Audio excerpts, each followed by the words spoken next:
तो हेलो दोस्तों, कैसे हो आप सभी लोग। आई होप आप सभी लोग बहुत ही बढ़िया होंगे और एकदम मजे कर रहे होंगे। आप सभी लोगों का स्वागत है बेसिक वाली पढ़ाई चैनल की एक और नई brand new fresh educational video में। तो जैसा कि आप सभी लोगों को पता था कि मैं काफ़ी दिन से गायब बैठा था। क्यों बैठा था उसका रीज़न मैं आप लोगों को बताता हूँ। मैं आप लोगों के लिए कुछ नए कंटेंट की तलाश कर रहा था। हम लोगों ने 8th class 9th class and 10th class के बच्चों को पढ़ाकर और इवन उनके थोड़े एकेडमिक्स में थोड़ी बहुत हेल्प करी है। जो हमारे चैनल पर बहुत सारी प्लेलिस्टें हैं वो 8 9 10th के क्लासेस के बच्चों के लिए ही है। लेकिन जब मैं अपने खुद के सेमेस्टर के लिए पढ़ रहा था, जब मेरा खुद का पढ़ाई चल रही थी, जब मैं खुद इंजीनियरिंग कर रहा था अभी, तो जब मैं अपने सेमेस्टर के लिए पढ़ रहा था तो मुझे उतना लगा कि यूट्यूब पे उतने ज़्यादा एक छोटा सा गैप है जिस गैप को मुझे फुलफ़िल करना है। तो उस गैप के लिए मैंने कहा कि मैं अपने फ्रेंड्स को, और अभी तो फ़िलहाल मेरे फ्रेंड्स ही हैं सारे के सारे, तो उनको मैं पढ़ा सकता हूँ ये चीज़, सो डैट कि मुझे आइडिया है इसके बारे में डेफिनेटली क्या है क्या नहीं है, ये सब चीज़ें मुझे पता है। तो मैं इजीली उनको थोड़ा एक आइडिया दे सकता हूँ, उनको एक समझा सकता हूँ एज अ कि आप ये समझो कि आपका एक फ्रेंड आपको एक एज अ फ्रेंड की तरह समझा रहा है। ठीक है, तो आज हम लोग स्टार्ट करने वाले हैं भाई। आज हम लोग स्टार्ट करेंगे हमारे जो इस नए कॉलेज के फील्ड में जो पहला लेक्चर है वो है किसके बारे में, प्रोपोर्शनल लॉजिक के बारे में। तो भाई प्रोपोर्शनल लॉजिक, आप सभी को एक बात पता होगी कि प्रोपोर्शनल लॉजिक हम लोग बहुत पढ़ते हैं। मतलब जब डिस्क्रीट मैथमेटिक्स आती है ना, डिस्क्रीट मैथमेटिक्स डिस्क्रीट मैथमेटिक्स जब ये आता है ना, ये मैथमेटिक्स की ऐसी टर्म आती है जनरल हमारे कॉलेजों में, डिस्क्रीट मैथमेटिक्स जब आता है तब उसमें पहला चैप्टर यही होता है, प्रोपोर्शनल लॉजिक। प्रोपोर्शनल लॉजिक का मतलब क्या है, देखो लॉजिक का मतलब डेफिनेटली लॉजिक है। प्रोपोर्शनल का मतलब क्या है, प्रोपोर्शनल में जनरली क्या होता है कि प्रपोर्शन, प्रपोर्शन आप बात समझते हो। प्रपोर्शन अपन यूज करते थे कब, मैथमेटिक्स में यूज करते थे। कैसे, जैसे 3:2 है या 4:2 है, तो इसका 1 और ये 2:1 हो गया इसका प्रपोर्शन। तो ये क्या होता था भाई, ये होता था अपना प्रपोर्शन। ठीक है, ये प्रपोर्शन होता था। सेम इसी टाइप का प्रोपोजिशन ये भी है। ठीक है, इसी टाइप का है, बस डिफरेंस यहां पर ये है कि यहां पर आपको ट्रुथ वैल्यूज का यूज करना पड़ेगा। ट्रुथ वैल्यू का मतलब, आप ट्रुथ और डेयर खेलते हो ना, ट्रुथ और डेयर में क्या होता है कि उसमें या तो आपको ट्रुथ बोलना पड़ता है, अगर आप पे बॉटल वो घूम के आई, या तो आपको ट्रुथ बोलना पड़ेगा, और या तो आपको कोई ना कोई डेयर करना पड़ेगा, यानी कुछ काम जो भी आपका टीममेट बोले वो आपको करना पड़ेगा। लेकिन इसमें थोड़ा डिफरेंस है। इसमें क्या होगा, या तो ट्रूथ होगा, उसका वैल्यू या तो ट्रू होगा और या फिर फॉल्स होगा। क्योंकि यार एमसीक्यूज जब हम करते हैं या ट्रू फॉल्स जब हम बचपन में करते थे, तो एक स्टेटमेंट दी जाती थी कि सपोज इंडिया इज द क्या है कि मतलब Subhash Chandra Bose is the father of nation. क्या वो फादर ऑफ नेशन है? नहीं भाई, फादर ऑफ नेशन तो महात्मा गांधी जी हैं। तो उनको, तो उस स्टेटमेंट को हम क्या करते थे, फॉल्स मार्क करके आते थे। तो इसमें भी हमको ऐसा ही करना है। ठीक है, बट इसमें थोड़ा सा डिफरेंस है। इसमें डिफरेंस क्या है कि इसमें प्रॉपर लॉजिक का खेल होगा। मतलब यहाँ पर सारा गेम जो है वो सब कुछ लॉजिक का है। मतलब यहाँ पर कुछ भी आपको ऐसा वो रट के नहीं पढ़ाया जाएगा कि यार ये रटी हुई चीज़ें हैं, इन सब चीज़ों का करना पड़ता है, ऐसा कुछ नहीं है। सब कुछ लॉजिक का खेल है। जैसे कि देखो इसका डेफिनेशन देखो प्रपोजिशन का, मैं पहले डेफिनेशन ही बताता हूँ so that आपको चीज़ें समझ आए। अ proposition is a collection of declarative statements that has either a truth value true और अ ट्रुथ वैल्यू फॉल्स। अब देखो एक प्रोपोजिशन होता क्या है, सबसे पहले हमको चीज देखनी पड़ेगी। प्रोपोजिशन, मैं इस वर्ड का मतलब समझा रहा हूँ। प्रोपोजिशन का प्रोपोजिशन का मतलब क्या होता है कि ये तो मैथमेटिक्स में हम बचपन में सीखते थे, तो इसको मैं मिटा देता हूँ। ये आपको अभी जरूरत नहीं सीखने की, क्योंकि ये आप सीख के आए हो। ठीक है, प्रोपोजिशन का भाई मतलब क्या होता है कि प्रोपोजिशन में क्या सीन होता है कि प्रोपोजिशन एक कलेक्शन होता है डिक्लेरेटिव सेंटेंस का। कि डिक्लेरेटिव सेंटेंस मतलब आपने कुछ ऐसी चीज एक ऐलान कर दी, आपने कुछ ऐसा एक डिक्लेयर कर दिया, समझ रहे हो, उसको हम क्या बोलते हैं, उसको हम बोलते हैं डिक्लेरेटिव सेंटेंस। सपोज एग्जाम्पल मैंने यहाँ पे लिए, मैं बताता हूँ आपको, सब चीज़ बताता हूँ, कोई दिक्कत नहीं, तसल्ली से इस चीज़ को समझो।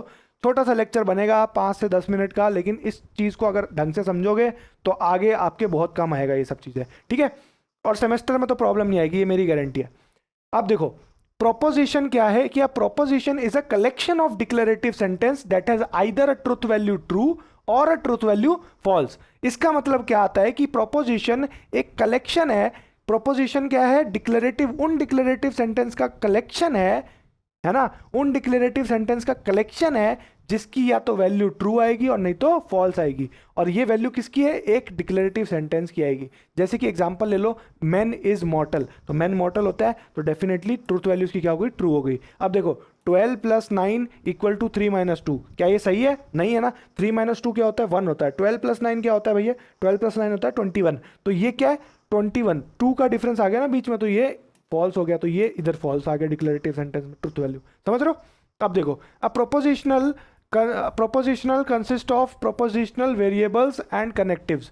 तो प्रोपोजिशन जो होते हैं वो प्रोपोजिशनल वेरिएबल्स और कनेक्टिव्स को यूज करके बनाया जाता है। कनेक्टिव्स के बारे में भी मैं बताऊंगा आपको, बहुत सारे डिफरेंट डिफरेंट, जैसे कि कनेक्टिव्स देखो जनरली अपन कौन से यूज करते हैं, मैं वो बताता हूँ, एक सेकंड। अपन कौन से यूज करते हैं, जैसे कि 2 is greater than equal to 3, sorry greater than equal to 1, not equal to, greater than 1, है ना। 3 इज ग्रेटर देन 2, ऐसे अपन यूज करते हैं ना, ये कनेक्शंस है। ये जो भाई अपन यूज करते हैं ना, ये है कनेक्शंस। अपन क्या कर रहे हैं, इनका कनेक्शन निकाल रहे हैं, इन दोनों चीजों का कनेक्शन निकाल रहे हैं। सेम हम चीजें यहां पर भी करेंगे, बट वहां पर ये क्या कहलाएंगी, वहां पर ये कहलाएंगी कनेक्टिव्स। ठीक है। We denote the propositional variables by capital letters A B और एक्सेट्रा, कुछ भी आप कर सकते हो। जनरल जो प्रोपोजिशनल जो लेटर्स जो डिनोट होते हैं, जो प्रोपोजिशनल जो वेरिएबल्स होते हैं, उनको हम कैसे डिनोट करते हैं? ए बी कुछ भी हम लिख के डिनोट कर सकते हैं, कोई इशू नहीं है। ठीक है। अब देखो एग्जाम्पल आपने देख लिया, ये वाला ऑल मैन आर मॉर्टल, ये वाला सारा आपने एग्जाम्पल देख लिया, कोई दिक्कत नहीं। प्रोपोजिशनल वेरिएबल्स क्या होते हैं, हम ये चेक करो। A propositional variable also called a sentence letter, sentential variable or sentential letter, ठीक है, is an input variable that can either be true or false of a truth function. अब देखो इसका मतलब क्या होता है, मैं आपको बताता हूँ। प्रोपोजिशनल वेरिएबल क्या होता है मेजर की, या तो ये सेंटेंस का एक लेटर भी हो सकता है, ठीक है, सेंटेंस का लेटर भी हो सकता है, या सेंटेंशियल वेरिएबल भी हो सकता है। समझ लो, सेंटेंस में लेटर और वेरिएबल दोनों होते हैं। लेटर का मतलब क्या है कि वर्ड, जिस चीज से एक सेंटेंस बन रहा है। सपोज करो मेरे पास में यहाँ पर मॉर्टल है, मॉर्टल कितने लेटर से बन रहा है, इसमें लेटर कितने हैं, इसमें लेटर कितने हैं, लेटर है 1 2 3 4 5 6, 6 लेटर से बन रहा है। ठीक है। अब देखो सेंटेंशियल वेरिएबल क्या होता है, वेरिएबल, उसने सेंटेंशियल वेरिएबल की बात कर दी। सेंटेंशियल वेरिएबल ये इकलौता है भाई, ये एक ही वेरिएबल है। क्यों क्यों क्योंकि इस एक पूरे इस 6 लेटर से बन के ये पूरा एक मॉडल वर्ड बन रहा है, तो ये क्या है, सेंटेंशियल वेरिएबल है अपना। ठीक है, समझ गए? अब देखो, और सेंटेंशियल लेटर भी हो सकता है, कोई इशू नहीं है उसमें। इज एन इनपुट वेरिएबल, अब ये जो वेरिएबल होता है ना भाई, ये होता है अपने पास में इनपुट वेरिएबल। ठीक है, जिसके थ्रू हम वैल्यू का क्या पता करते हैं। इनपुट वेरिएबल का मतलब क्या होता है, जो कि हमारे पास में ट्रू भी हो सकता है या फॉल्स भी हो सकता है। ठीक है, ऑफ अ ट्रुथ फंक्शन। ये सब चीजें क्लियर है, कोई दिक्कत नहीं, आगे बढ़ते हैं। चलो नेक्स्ट देखते हैं, कंपाउंड प्रोपोजिशन। अब देखो भाई, कंपाउंड प्रोपोजिशन भी एक बहुत इंपॉर्टेंट टॉपिक है जो जनरली पूछा जाता है, जिसमें मैं आपको थोड़ी बहुत चीजें बताऊंगा। और मेजर तो बाकी हम जो मैक्सिमम जो हम चीज़ें, ये तो इंट्रो है यार, इसका प्रोपोजिशन का इंट्रो है। ठीक है, तो आपको टेंशन लेने वाली बात नहीं है। अच्छा, मैं आपको एक बात बता दूं कि ये जो मैंने जो कोर्स जो मैं स्टार्ट कर रहा हूँ, ये बेसिकली मेजर जो कोर्स रहेगा ना, वो आरटीयू के सिलेबस पे रहेगा। वैसे तो सब बच्चे पढ़ सकते हैं, मैं इसकी प्लेलिस्ट बना दूंगा अलग से, सो डैट कि जितने भी बच्चे हैं जिनको यूज़ करना है इसको, या जिनको चाहिए यूज़ में, वो सब यूज़ कर सकते हैं। बट मेजर जो फोकस रहेगा वो रहेगा आरटीयू के सिलेबस पे। आरटीयू के सिलेबस में, क्योंकि मेरे पास आरटीयू का सिलेबस है, तो जो अकॉर्डिंग टू आरटीयू मतलब राजस्थान टेक्निकल यूनिवर्सिटी, तो राजस्थान के जितने भी स्टूडेंट्स हैं वो सब ये पढ़ सकते हैं सेमेस्टर में अपने, तो कोई इशू उनको नहीं आने वाला है। ठीक है, और बाकी कोई भी पढ़ ले, कोई दिक्कत नहीं, जिसके सिलेबस में है वो भी पढ़ सकता है, कोई इशू नहीं। अब देखो कंपाउंड प्रोपोजिशन, कंपाउंड प्रोपोजिशन क्या है, the conjunction of the two propositions P and Q denoted by P और एंड क्यू। अब देखो ये सबसे इंपॉर्टेंट चीज़ है यार, ये बहुत इंपॉर्टेंट है, जो जनरल टर्म्स में यूज़ की जाती है। देखो अगर सपोज करो आपके पास में P है, P क्या है, इट इज अ कार, ठीक है, और Q क्या है, कार इज नाइस। ठीक है, या रुको मैं थोड़ा और अच्छे से बना देता हूं, कार इज नाइस की जगह इट इज वेरी लग्जूरियस। ठीक है, मैंने ये वैल्यूज डाल दी, P की वैल्यू में मैंने ये डाल दिया, Q की वैल्यू में मैंने ये डाल दिया। अब जनरल क्या होता है, कंजंक्शन का मतलब होता क्या है, कंजंक्शन का मतलब है कि आपने इन दो स्टेटमेंट्स को ऐसे इस एरो के थ्रू आपने इन दो स्टेटमेंट्स को एक साथ मिला दिया बाय एडिंग वन कीवर्ड, जो कि है it is a car and it is very luxurious. ठीक है, अब देखो ये जो आपने किया ना, यहाँ पर मैं आपको दिखाता हूँ, एक सेकंड। हाँ, ये जो आपने किया ना, ये जो एंड कीवर्ड है ना भाई, ये इसका सिंबल है। ठीक है, एंड का मतलब क्या हुआ, ये है इसका सिंबल। इसको हम क्या कहते हैं, इसको हम कहते हैं कंजंक्शन। ये कनेक्टिव्स का पार्ट है। कनेक्टिव्स जो मैंने आपको बताया था अभी लास्ट जो स्लाइड थी हमें, उसमें मैंने बताया था आपको कनेक्टिव्स, ये उसका एक पार्ट है। मतलब ये भी एक काइंड ऑफ कनेक्टिव है। ठीक है, अब क्या है, and read as P and Q. ठीक है, समझ गए। A compound proposition that is true when both P and Q are true and is false otherwise. समझ गए। देखो अब कंपाउंड प्रपोजिशन में ये बहुत अच्छी चीज बताई है इन्होंने। वैसे तो मैं ट्रुथ टेबल नेक्स्ट लेक्चर में बताने वाला हूँ आपको पूरा। ट्रुथ टेबल आपने अगर पढ़ा होगा, डीई में आता है, डिजिटल इलेक्ट्रॉनिक्स में जनरल, लॉजिक गेट्स और उनकी ट्रुथ टेबल्स के बारे में, तो वो भी हम बताऊंगा, मैं आपको वो भी पढ़ाऊंगा, आप टेंशन मत लो। ठीक है, तो मेजर देखो क्या है इसमें, इसने बोला है कि जब भी पी और क्यू के, मतलब पी और क्यू में जब तक दोनों स्टेटमेंट्स ट्रू नहीं रहेंगी तब तक प्रोपोजिशन ट्रू रहेगा। मतलब जब तक दोनों स्टेटमेंट ट्रू रहेंगी ना, तभी तक प्रोपोजिशन ट्रू रहेगा। जैसे ही कोई भी एक स्टेटमेंट फॉल्स हो गई, वैसे ही ये जो प्रोपोजिशन है वो फॉल्स हो जाएगा। ठीक है, समझ गए। अब देखते हैं एग्जाम्पल, देख लो यार, एग्जाम्पल बड़ा ही मस्त एग्जाम्पल है। एग्जाम्पल क्या है, P equal to Adam is good in playing football. ठीक है, सिंपल सा स्टेटमेंट है, कोई इशू नहीं। क्यू क्या कह रहा है, क्यू कह रहा है कि this time he is going to represent his college at national level. समझ गए, this time he is going to represent his college at national level. अब देखो, अगर आपको बोले कि P और Q को इस सिंबल में आपको अरेंज करना है, तो आप कैसे लिखोगे, Adam is good in playing football and this time he is going to represent his college at national level. Simple सी चीज, और कुछ नहीं है, ये सिंपल सा है। अब नेक्स्ट क्लास में हम लोग इसके एग्जांपल्स भी समझेंगे तो आपको अच्छे से समझ आएगा।